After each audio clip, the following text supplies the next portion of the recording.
This story appears in the June/July 2022 issue of Forbes magazine. Subscribe. Most important lessons aren't learned in the classroom.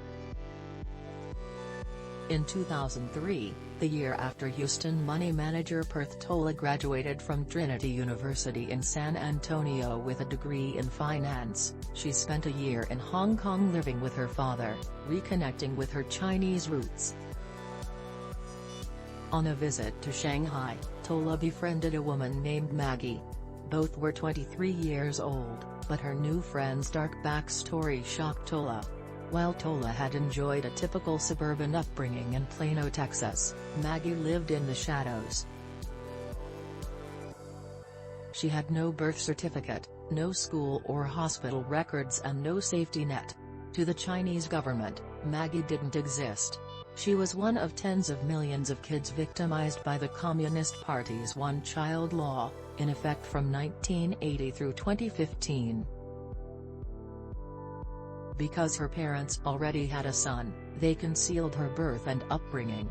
That policy changed the culture of my generation, and the effects of the demographic disaster in China are irreversible, says Tolle, 42, who was born in Beijing but came to the U.S. at age 9.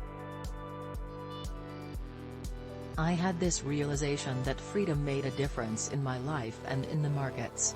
China is a core holding of most emerging markets funds, making up 30% of the MSCI Emerging Markets Index, but if you were to peer into the portfolio of Tolle's Freedom 100 Emerging Markets ETF, you wouldn't find.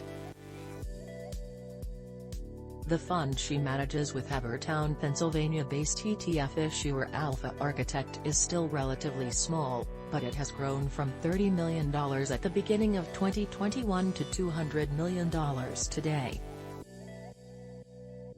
It has no investments in Vladimir Putin's Russia either.